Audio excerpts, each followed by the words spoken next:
personal views and opinions expressed by our podcast guests are their own and are not legal advice or official statements by their organizations.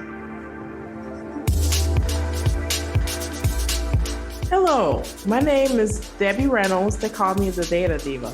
This is the Data Diva Talks Privacy podcast, where we discuss data privacy issues with industry leaders around the world with information that businesses need to know now. I have a special guest on the show, Leila Golchehreh. She is the co-founder and co-CEO of Reynolds AI. Welcome. Thank you so much. Thanks for having me, Debbie. It's great to be here. I'm a big fan of your podcast. Oh, thank you. Thank you. So this is great. So you and I have had other chats. We thought this would be a great show to do, very timely, with a lot of privacy issues that are happening in the U.S. But before we kind of dive in and sort of what's happening right now in the U.S., let's talk a bit about you, Reynolds AI, and what your company does. Thanks, Debbie. Absolutely. So Reynolds AI is a global data privacy and protection platform. We're really building the trust and governance infrastructure for the internet. I've been working in data protection for over 15 years now, and largely building out privacy and data governance programs for companies of all sizes, whether they're small startups all the way from large publicly traded organizations. And what I found repeatedly, Debbie, is that we've had an observability problem. It's been very difficult for organizations to understand how information flows through their API, through their infrastructure, through their code, and generally what the requirements are that are flowing from their contracts and the laws, and how those compare to that operational reality. And back in 2018, when I had a very short period of time to get a large organization ready for the GDPR, I demoed every privacy tech tool on the market. And what I found repeatedly was just two types of solutions. One solution was really focused on automating workflows. So it took the workflows that I was going through when I would go to engineers and ask them, what are you guys doing with data? Who's getting access? What's being done to it? And just automated the process of sending forms rather than actually finding answers to the questions that I had. That's what I was looking for. And I never could understand, Debbie, when engineers were programming languages and writing code, why there wasn't a translation layer that could then explain to me as a data protection officer what was happening with information across the organization. Then the second solution that I really found was a database scan. So that would effectively scan the information that was laid out in various databases. But as a DPO, I just thought that was way too much access to information. It would certainly make our customers uncomfortable. And then the effectiveness of the solution was also sort of unclear. The results were kind of hit or miss. And so with Reliance, what we are building is really the tool that I always wish that I had and could just never find. And so far, we've done incredibly well. This is actually our most successful quarter to date. We've landed wonderful customers, including Zoom, New Relic, Fivetran, and others that we're really proud of. And it's actually going incredibly well as only a 2.5-year-old company, because we're finally solving the problems that the industry has been facing for a long time without good solutions by asking privacy questions to code. That's great. Congratulations.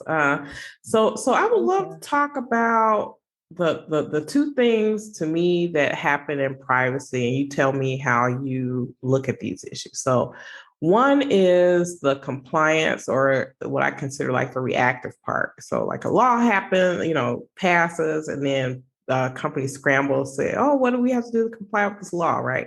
And then the other is more of the proactive. So you're constantly getting data from people. You're constantly doing different things with data.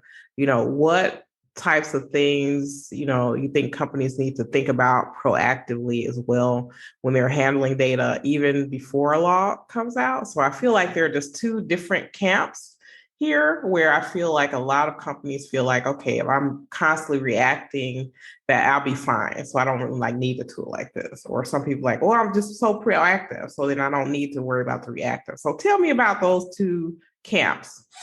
Yeah, this is a great question, Debbie, and I think it's been like playing whack-a-mole with the various laws popping up. It's either whack-a-mole or alphabet soup. I'm not sure. Something between the GDPR, the CCPA, the CPRA. We've got a Brazilian data protection law. Lots happening across Asia, as well as South America with data protection developments. So how do we keep up?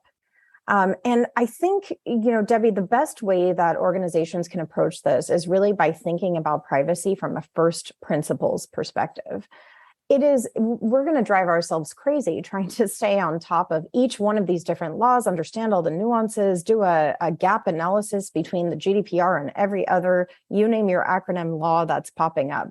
So our approach at Reliance and the way that our technology operates is to use first principles. What do all these laws have in common? And effectively, they have three things in common.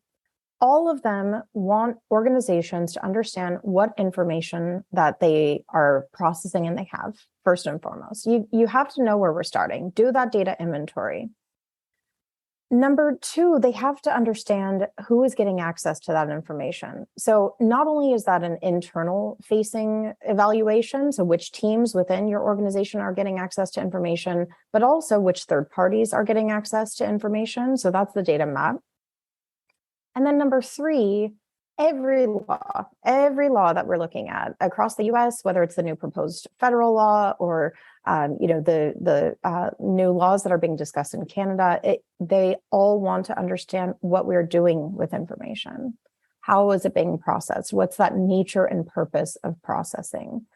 And so our approach with Reliance is that if we can answer these first three fundamental questions about data, that will empower us to use that as a foundation such that no matter which law is developed, no matter which law applies, we can then use that strong foundation of that data inventory and map and understanding of data processing to place each pillar of each new law on top. So that enables us to prepare ourselves for whatever is to come, no matter how the law is changing. And I think, as you just rightly pointed out, Debbie, the laws are changing so fast right now. It can be very difficult and a huge headache for privacy and security and data governance teams to really stay on top of this. So that's the first part of your question. Now, the second part. I think one of the big issues that organizations are facing is we are doing this at a moment in time. And a lot of the solutions out there today are a moment in time. So you go through all of this effort, months and months or weeks and weeks of interviews with various teams to understand data processing, but that information is no longer kept alive. And in the same way that new code is always being pushed and new technology is being developed and there are new builds and new data processing, we have to have a solution that is focused on real-time processing of information. And not only, just after things go live into production and we have data that's already pushed out and is being processed, but organizations need to what's called shift left. Instead of trying to do a data map or trying to do privacy after the fact, we need to shift left into the CI/CD pipeline, shift left so that we understand what is about to happen with data before there's actually an issue. And that's, I think, one of the really exciting things about Reliance AI is we have been able to help multiple customers detect and prevent security incidents. A single faulty line of code can mean data processing that we were not expecting.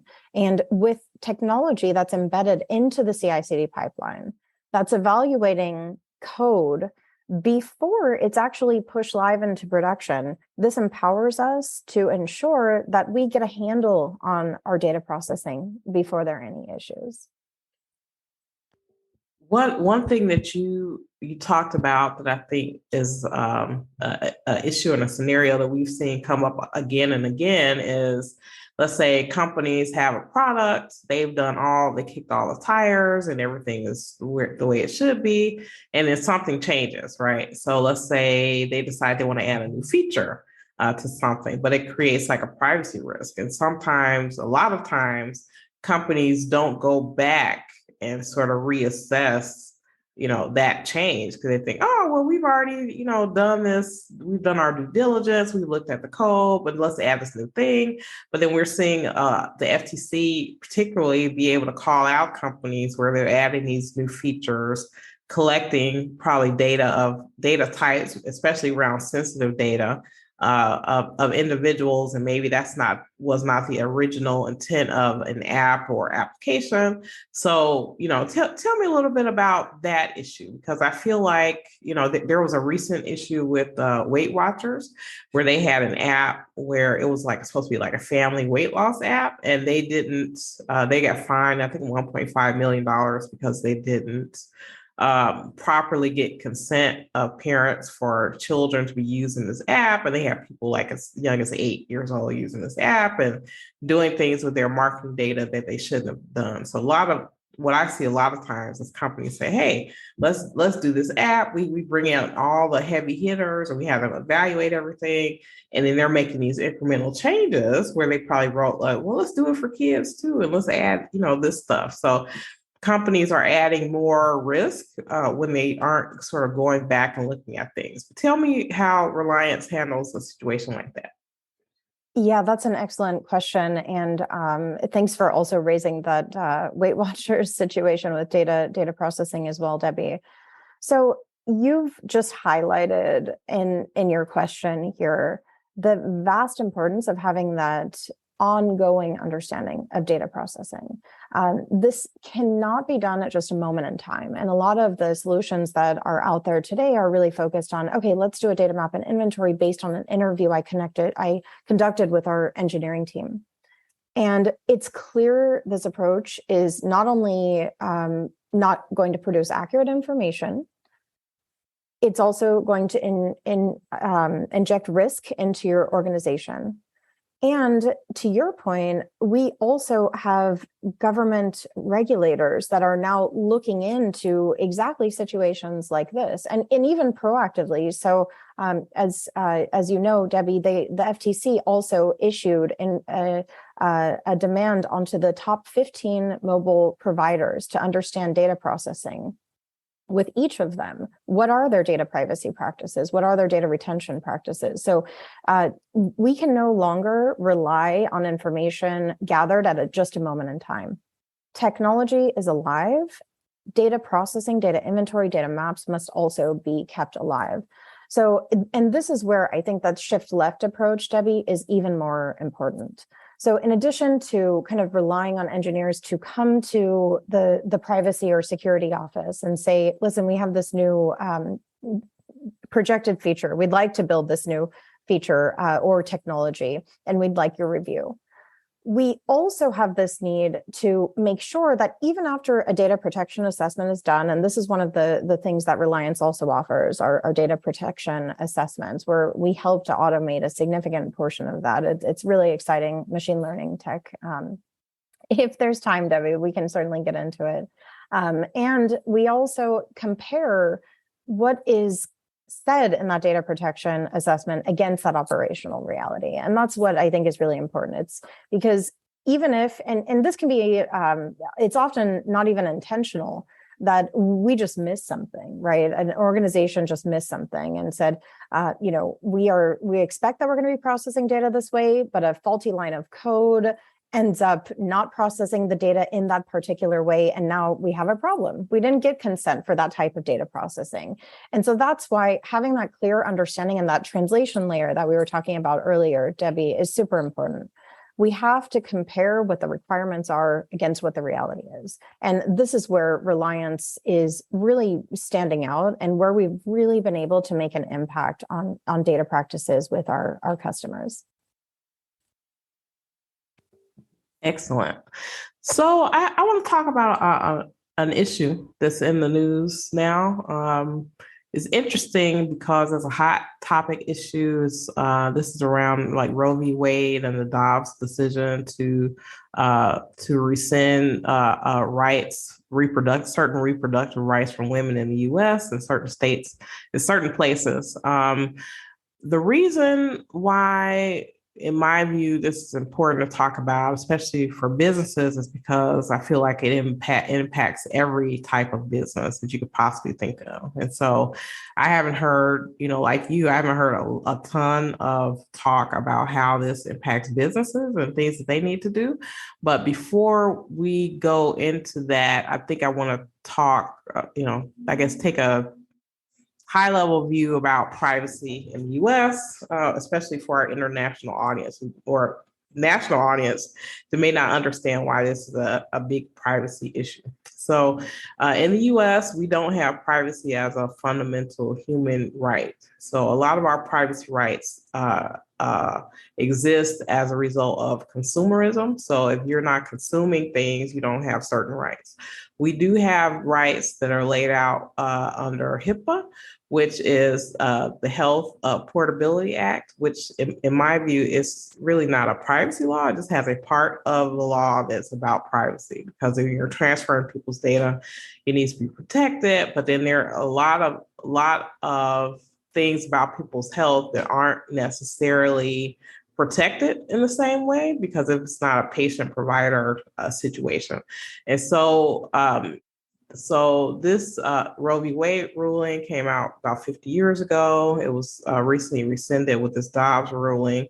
And what it meant is that, it has a lot of different effects, but one of the privacy impacts is that women, certain reproductive health issues don't have the same level of privacy protection for women. So and the reason why this is a huge issue in the US, again, privacy is not a fundamental human right.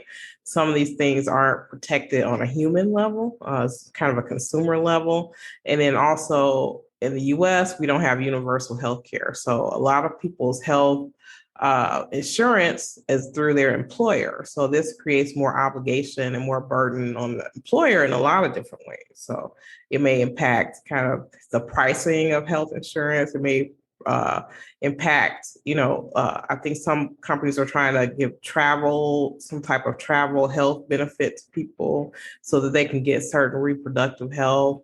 There's a law enforcement angle to this, law enforcement being able to seek information about maybe the travel, the whereabouts, and details about people's health to definitely go to the employers. And then to your point with the FTC has signaled that they're asking, telecoms and other big companies, how are you handling location data? How are you handling, data about where people go? And data brokers. We know that there is a bill pending in Congress right now. It's about the Fourth Amendment. I think it's called the Fourth Amendment. It's not for sale or something.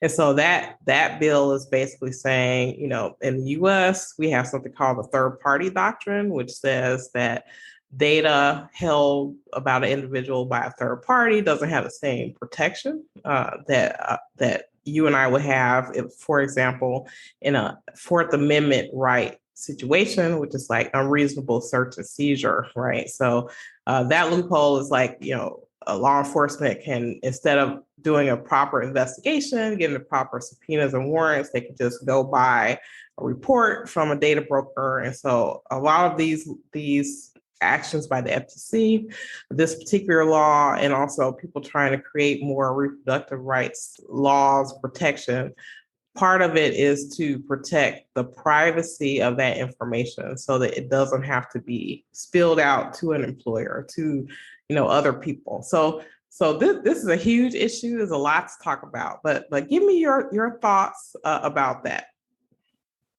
Yeah, there is definitely a lot going on in the way of privacy today in the United States, Debbie. So I really appreciate the question. And the Dobbs decision came as quite a surprise, I think, to many people working in the area of data privacy and data protection. And I think if you read the decision, Justice Thomas's concurrence talks about not only kind of revisiting Roe, but also some of the other what are called substantive due process precedents. So in cases including Griswold, Lawrence, and Obergefell.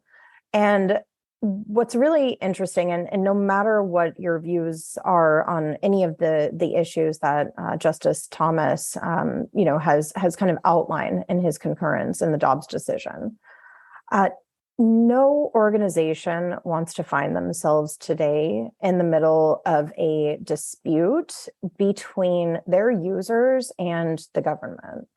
And what is generally projected that will happen, and largely with technology companies today, Debbie, is just a slew of various requests to turn over information on individuals. And then particularly in light of the Roe decision, there are specific healthcare related information. And you had mentioned privacy, Debbie, and I think something very important to point out is that we assume that, our healthcare information is protected all the time, but actually HIPAA only covers what are called covered entities.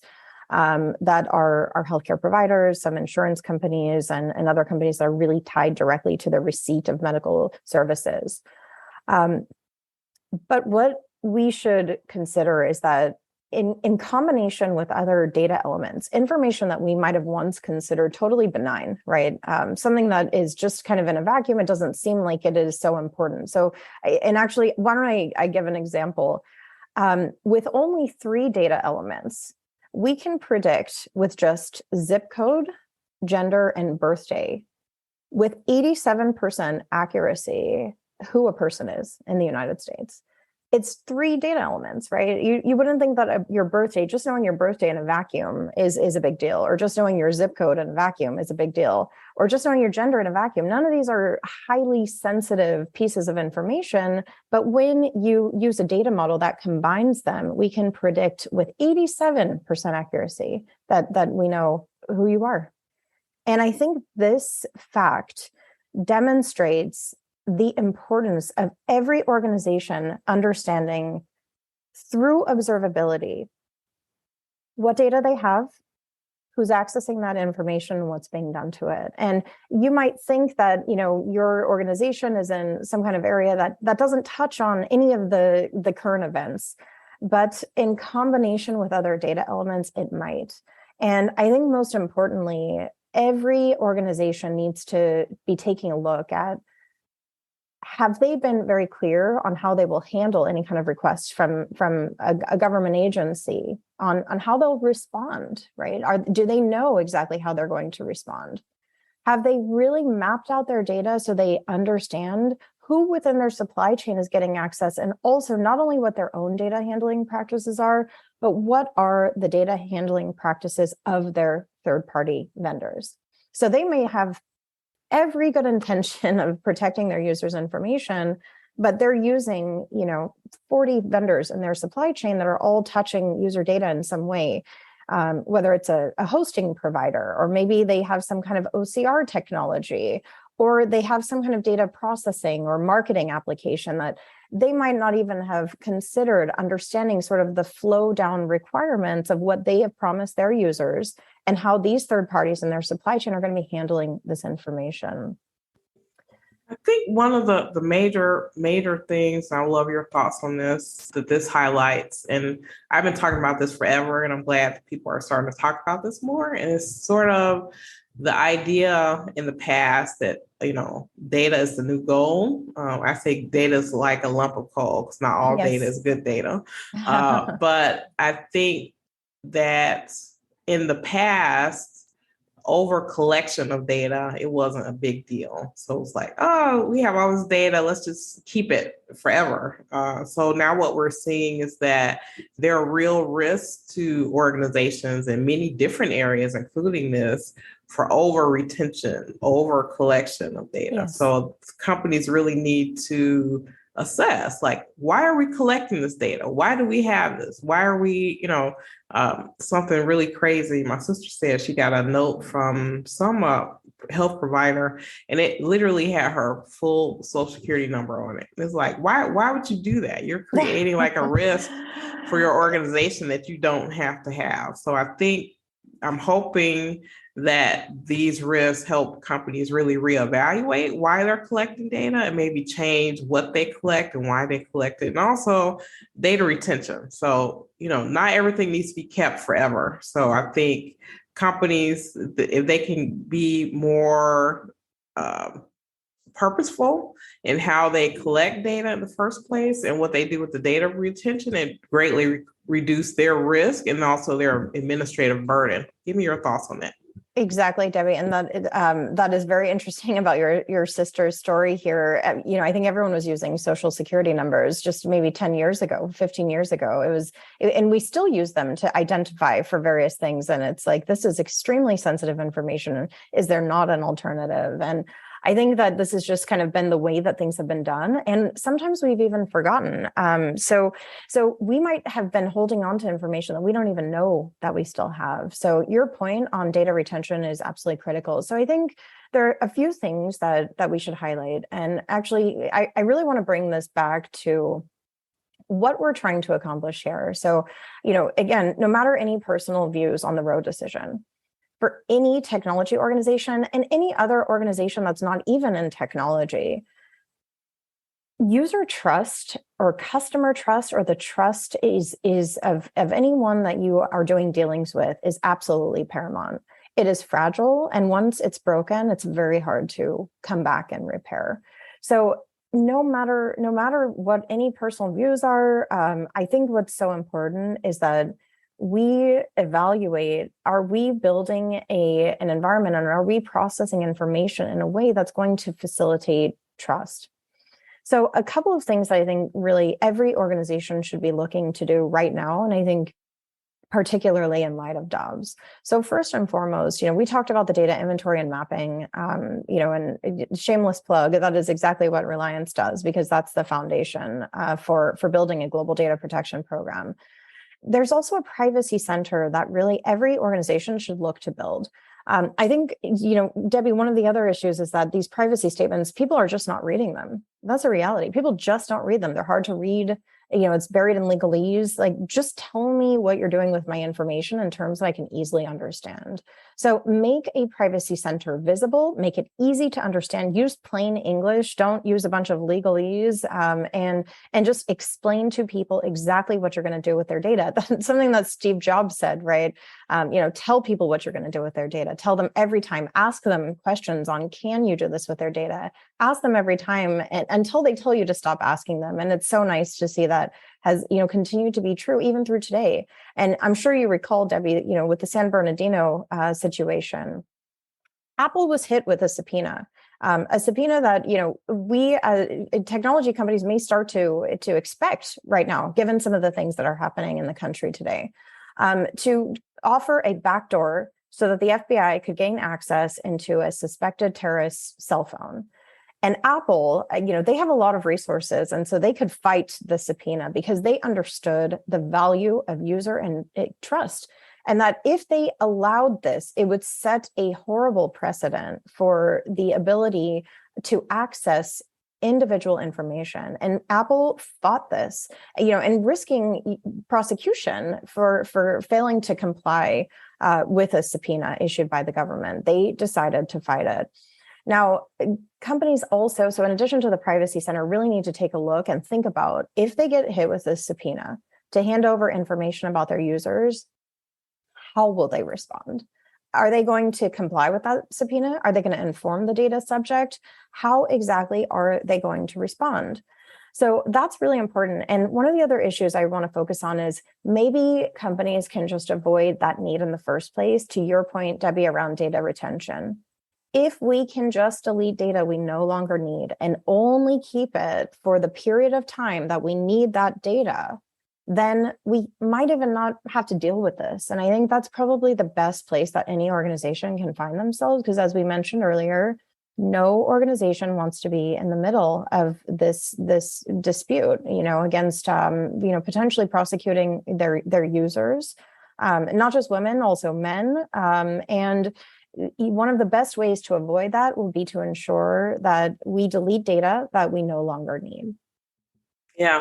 And I would also say, I knew someone, they said that they had an app for their job, and this app had location on it, right? And sometimes you may need that for your job. Let's say you drive a truck or something like that. But if these apps are on your phone, some organizations, they're continuing to track people when they're not at work and they're not working. So that's also a loophole that organizations really need to look at. So if you're making a conscious effort to make sure that you're not tracking people when they're not at work or different things like that, I think that will create like less of a risk for the organization and also help protect individuals. So we all know that organizations are going to do what it takes to follow the law, but I think that organizations can greatly reduce their risk and their administrative burden if they can easily say, hey, well, this data we don't collect, or we only have X, so being able to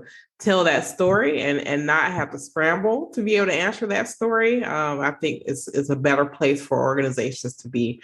Also, when you mentioned Apple and San Bernardino, Apple has constructed their apps and their tools in a way that, like, for example, certain passwords and things like that, certain things on your phone, they don't have the capability to unlock it and see what's there because that's the way that their product was developed. So can't make someone develop something that is the antithesis of their product, right? So I think what we're saying for organizations is, look, figure out what data that you need, especially if it's personally identifiable information of your employees. Figure out what your risk is in a situation like that. And if you were ever asked to turn over information, would that information be something subject to something like that? And then if you need it, so you as a business can decide what data you keep and what data you don't keep. Yes, 100%. And I think one of the really interesting and also exciting things about our technology is that we are always surprising people about what information they have, right? And also just with respect to retention, it's just so helpful to see visually on a graph exactly what information is being processed, because that can change at any given moment. And as a data protection officer myself, one of the things that always kept me up at night, Debbie, was I would sign these great data protection agreements. I would write these privacy statements. But from the moment that I finalized that and published it, or the ink dried on the DPA that I had executed, I didn't have visibility going forward, right? And so that ongoing visibility and understanding through observability technology of exactly how information is going to be processed, who's accessing that information, and what they're doing to it is absolutely essential. Certainly in light of Dobbs, but also just generally, you want to make sure that, to the issue you just raised with your sister, why were they still holding on to a social security number? I mean, data breaches can be extremely costly for organizations. So, whether or not the Dobbs decision came down, this is just good practice. It's good hygiene. It ensures that you maintain user trust if you are a B2C company. And it maintains customer trust as a B2B company. And, I would also point out that even as organizations are carrying out ROPAs or data protection assessments, they should be maintaining a record of whether or not one of the companies they're doing business with has been involved in any kind of security incident. There is a significant push toward more transparency and data processing. Tell us exactly what you're going to do, channeling Steve Jobs here. Tell us exactly what you're going to be doing with information and how you're processing it. And just make sure that you're clear across the board, getting rid of data you no longer need, keeping it only as long as you need, and also minimizing the amount of information that you need. Yeah. I want to make a quick point, and then I want to talk a little bit about data minimization. So I had a reporter call me this morning asking me about the Amazon acquisition of One Medical, and Yes. sort of the privacy implications of that. And I think, people, I have friends that like it. They like the fact that they have an Amazon Prime membership, they have a Ring doorbell, and now they're they can use their same login and password to get into their medical stuff, right? But, some other people are like, I really want to separate that data. Part of that is people want to have more transparency to what is happening with their data, how companies are using it. So definitely, I think people are asking more questions, which I think is a good idea. I want to talk a little bit about um, data retention in terms of being able to handle legacy data. So I think companies, and this goes toward, litigation and subpoenas and document requests, right?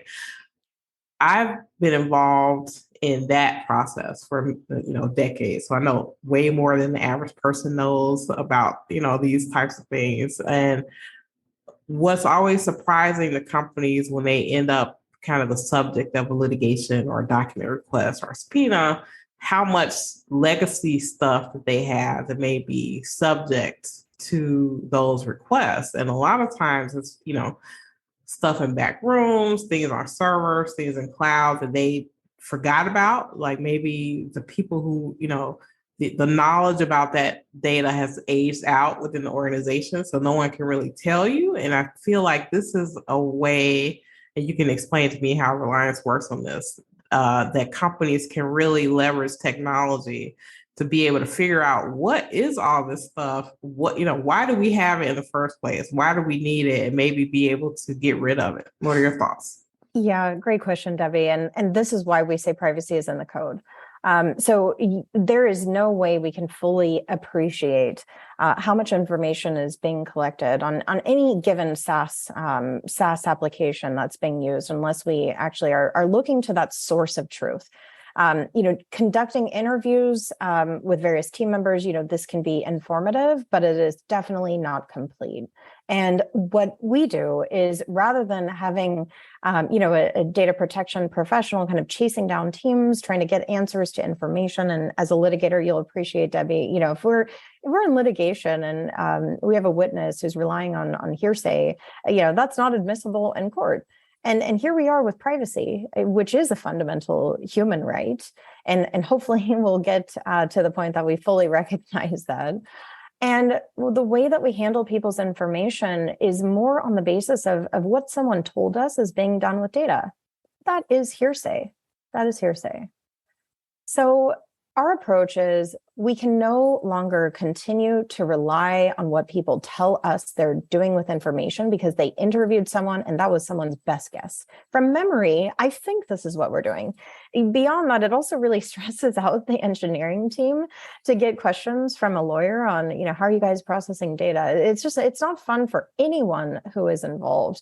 And they're doing their best, their level best, to understand data processing at their organization, but they themselves don't often know exactly how information is processed. And when you're an old company, and I've had clients that are decades old previously, Debbie, and you have legacy systems, code repo upon code repo. There's information being processed that you just didn't know about. And then, to your point, Debbie, as soon as you get hit with that subpoena, you go, okay, let's go find it. And then that's what activates your search to get rid of data.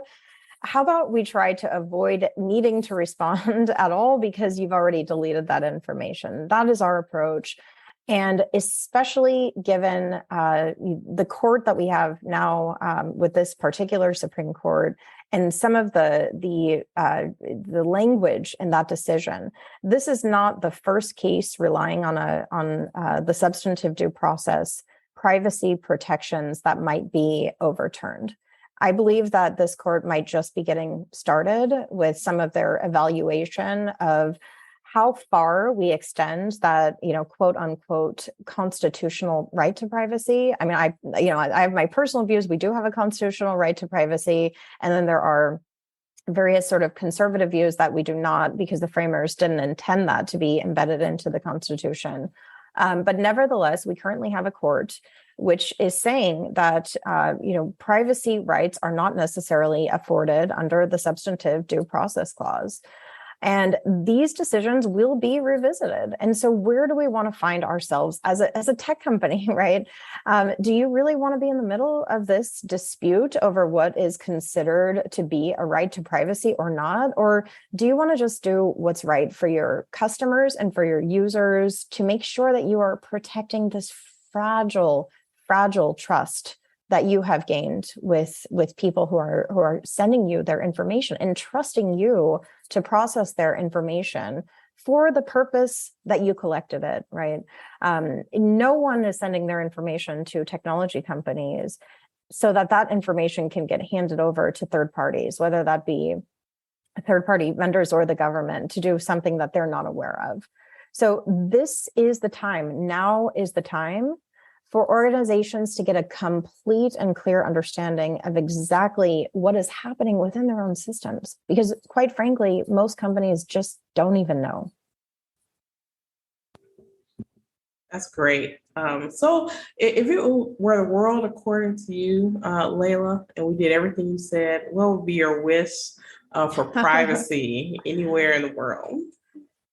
Oh, wow. What a question, Debbie. So I think that's a good one.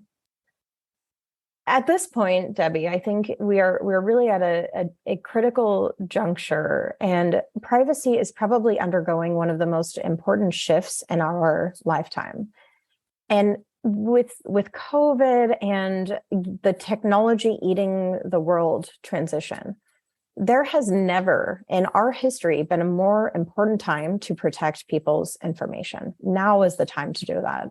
And we cannot go about protecting individual privacy rights unless and until we understand first exactly what our own practices are.